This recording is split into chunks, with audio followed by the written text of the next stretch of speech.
Valley hospitals changing their visiting rules as COVID-19 cases drop. We'll fill you in on all the details. Plus, the Arizona housing market is hot right now. Many people working from home are looking to upgrade. What this could mean for you.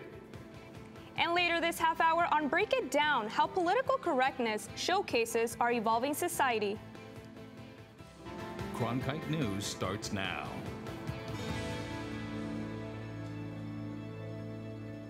Good evening and welcome to Cronkite News on Arizona PBS. I'm Karina Espinosa. And I'm Jackson Zuber. Thank you for joining us. Honor Health is downgrading its visitation level from restricted to concerned. That means one visitor will be allowed for someone undergoing an outpatient procedure or one visitor per day for an inpatient. In both cases, the patient must be COVID-free.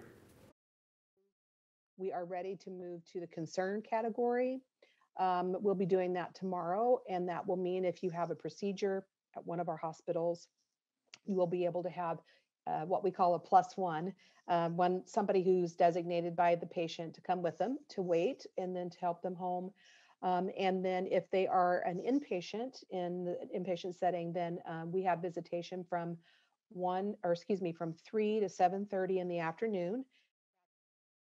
But not all hospitals are handling the drop in cases the same. Banner Health is still not allowing anyone to visit, except for end-of-life situations. As for Dignity Health, starting this week, patients who do not have a COVID-19 may have one designated adult visitor. Currently, no visitors are allowed in the COVID-19 units, with exceptions being made for end-of-life patients. Amazon is one of the few companies that has grown during the COVID pandemic, with workers considered essential to meet the increased demand for online goods. But the company has also faced criticism around its care of its employees. Cronkite News reporter Mackenzie Allen Charmley has more on the steps the company has taken in Arizona to improve access to healthcare workers during the pandemic and beyond. Amazon is partnering with Crossover Health to open health clinics near some of its fulfillment centers. The goal is to provide more accessible health care for employees and their families. Amazon is opening 20 clinics like this in Arizona and 4 other states in an effort to provide better health care for employees closer to where they work. The pilot project just happened to be in the works before the pandemic hit. This wasn't a reaction to COVID-19, but it certainly was a fortunate silver lining that we were standing by with a healthcare solution and with virtual care solutions embedded. The 3 Phoenix clinics are in cities home to over 50,000 Amazon employees and their families. We looked at zip codes for where people live. And so we were very strategic about saying, okay, well, Maryville is a great example. That is a very strong concentration of where our employees live. With locations in Tolleson, Maryville, and Tempe, the online shopping giant is trying to bring more effective health care right to the doorstep of its workers. The centers offer everything from primary care to physical therapy at extended hours to help workers who get off after other doctors' offices have closed. I'm able to get off work at, say, when I get off work at 7 o'clock, they're still open and I can still have that appointment. I don't have to wait until another day to see a primary physician. Crossover Health says its goal is to focus not just on physical health, but on other aspects of wellness. I think a lot of people think it's purely clinical, your annual physical, your flu shot, things like that, but also some of the community resources that are really important to this Amazon population. We have a strong care navigation team that goes into regions and researches what kind of resources are available to some of the clients as far as, housing support, financial support, food, shelter, things like that not everyone thinks about when they think about primary care, but all of that, for us, is a part of wellness. Amazon has faced criticism in the past over the care and safety of its employees. In October, it reported that over 19,000 employees in the U.S. had tested positive for COVID-19. And last year, warehouse workers staged a nationwide protest saying the company had failed to do enough to protect them against the virus. Amazon officials say they are invested in helping support their workers through the pandemic and hope the centers serve as just one way to help improve well-being. This is really just taking it to that next level and saying, giving someone benefits is now it's being packaged with giving someone the convenient ability to use those benefits. In addition to Arizona, clinics are opening in Texas, Kentucky, Michigan, and California. But if the project is successful, Amazon says it will look to opening more clinics in other places. In the broadcast center, Mackenzie Amacharmley, Cronkite News. 12,000 vaccine appointments became available today as Tucson opened their first state-run vaccination site at the University of Arizona. This site will be available to vaccinate up to 6,000 people a day once they're fully operational. Governor Doug Ducey announced a partnership with the school earlier this month as part of the plan to rapidly expand vaccination distribution. Arizona is now the third state-run site. It will eventually be open for 24/7 appointments like State Farm Stadium in Glendale. With over 1 million COVID-19 vaccinations administered across the state of Arizona and millions of vaccines distributed nationwide, many Americans are still questioning how exactly the vaccine works. Cronkite News reporter Faith Abercrombie is at the Google touchscreen to show us. Traditionally, some vaccines will inject a virus into your body for the immune system to become familiar with the virus to eventually be able to fight it off later down the line. The COVID-19 vaccines are messenger RNA vaccines. Humans produce this messenger RNA, and think of this as a blueprint. This blueprint is used to make specific proteins in our bodies. Imagine the vaccine emailing your cell instructions on how to protect itself. Now, this spike protein will email our cell a layout of the blueprint from the spike protein that's found in the coronavirus. The spike protein that's found in COVID-19 is what the messenger RNA uses to enter the cell. Think of this as a Snapchat. It will be delivered, but eventually it will go away. Soon after, our bodies will develop antibodies and hopefully be able to fight off the virus for further infections. At the Google touchscreen, I'm Faith Abercrombie. With more than 10 million homeowners falling behind on mortgage payments, according to the White House, the Biden administration has announced an extension of the federal foreclosure moratorium. The extension will project homeowners from foreclosure until June 30th of this year. The move also allows homeowners to apply to have their mortgage payments paused or reduced onto the same deadline. The president's extension did not address renters facing possible eviction for missing payments. As of now, the renter eviction extension expires March 31st. Meanwhile, Arizona is experiencing an increase in the housing market, which many real estate agents say hasn't been this great in the last 15 years. Cronkite News reporter Melissa Zaremba gives us the latest on why so many people are on the hunt for a house. The housing market is continuing to skyrocket in the valley, but what's keeping Arizona's housing market to keep going strong during 2021? The for sale signs pop up and come down within days in the neighborhoods across the valley. Home sales increased by nearly 12% in 2020, and they are expected to increase at least 7% this year.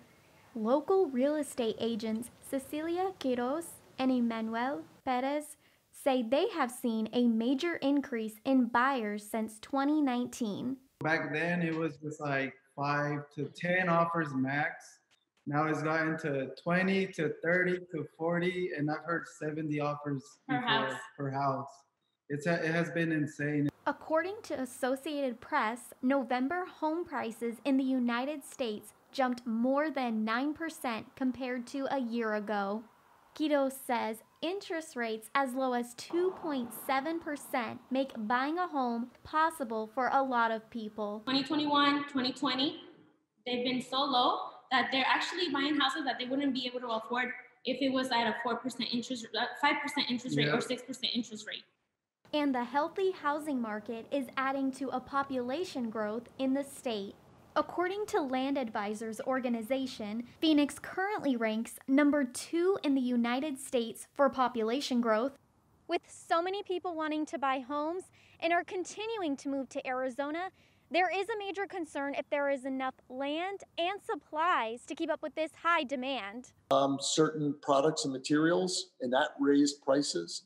We had increasing demand, and anytime you have demand, it raises prices. So costs have gone up, which pushes prices up. One of the major struggles real estate agents say they currently face is finding all their clients a home. I have a buyer right now, I've had her for 2 months. I can't find her a house. And it looks like Quiroz and Perez will be busy searching with their clients in the immediate future, as Arizona is expected to be one of the top housing markets in 2021. Right now, the most popular price point is in between $250,000 to $400,000. In the studio, Melissa Zaremba, Cronkite News. Falls in other major cities across the U.S., the cities of Gilbert and Glendale are making headlines for being on the top 10 cities for increased rent. Some experts believe the shift to working from home and the affordability and comfort that suburbs bring is what's causing the spike. To combat rising rent costs during the pandemic, the Arizona Department of Economic Security is launching an emergency rental assistance program. They plan to use the $289 million provided by the COVID-19 relief package to help funding housing stability costs, utilities, and rent costs. We're halfway through February, but winter weather doesn't seem to be wrapping up anytime soon. Take a look at the recent snowfall in the high country. Tyler Mannion is standing by now with what we can expect here in the valley. Tyler? Yeah, Jackson, our theme for weather across the country right now is cold and stormy, but in Phoenix, as I'm going to show you right here, it's looking a little bit nicer. We're looking at 70 degrees right now, whereas in Rapid City, South Dakota, just up here, 3 degrees. I don't think I would want to be there. I don't know about y'all. Moving forward, though, into our state, precipitation and storms, clouds, like we talked about the rest of the country is dealing with, we're not really seeing that here. Holbrook, Show Low, seeing a little bit of precipitation. But otherwise, it's a great time to live in Arizona. Maybe some winds down through the southwest corner. Not too bad, though. Moving into our low temperatures for tomorrow, you're going to see Grand Canyon, Flagstaff at 7 and 13 degrees respectively. Now, that's on par with the rest of the country. But back here in the valley, down here in Phoenix, 43 degrees as your low for tomorrow. I think I'll take that as well. As we open it up into our evening planner, sunset 67 degrees. And then when we get into 10 p.m., 59 degrees, beautiful clear skies, not a cloud in sight. Maybe go out and look at some stars. We'll take that as well. That's our theme here. It's a great time to live in Arizona, and that's going to continue over the next 8 days. Wednesday, Thursday, Friday, 67, 67, 73. I mean, come on. It doesn't get better than that, but it does actually, because on Saturday, 76, 73. Open it back up to your work weekend. Oh, there's a cloud. That is the only time over the next 8 days we even know how to spell the word cloud in Arizona. It's a lovely time to live in Arizona, as it always is, right? In the Weather Center, Tyler Mannion. Hi, I'm Serena Raboyne. After the break, I'll have your Cronkite Sports Report. The Phoenix Suns are on a roll, and now more fans can come see them win in person. We'll tell you how many next.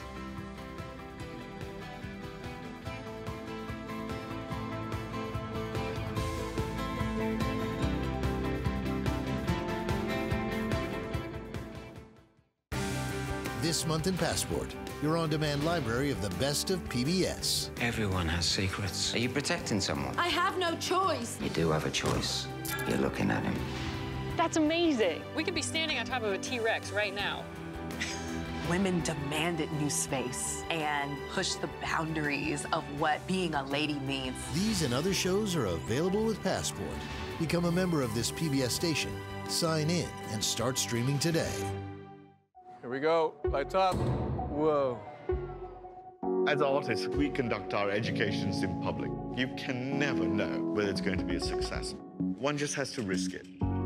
It's you and the work and the place.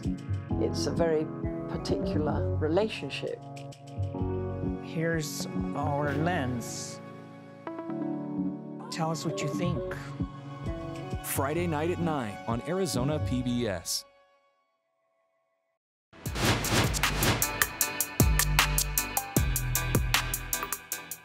Welcome back. I'm Serena Raboyne with your Cronkite Sports Report. The Phoenix Suns will try to make it 7 wins in a row as they host the Brooklyn Nets tonight.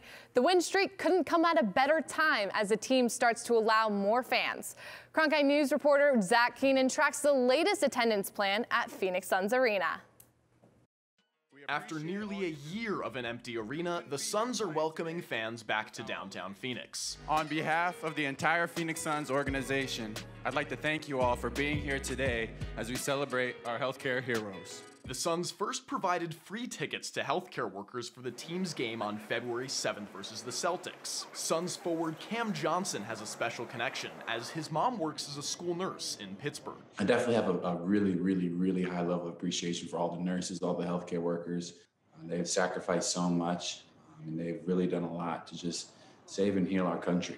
Just grateful that we were able to have fans in the building and reward these people who have, sacrificed so much so that we could, we can live our lives the way that we do. Now the Suns are doubling attendance in their newly renovated arena and increasing capacity to 3,000 fans. It's so exciting. It's a step, and anytime we can play in front of people, it's a lot of fun.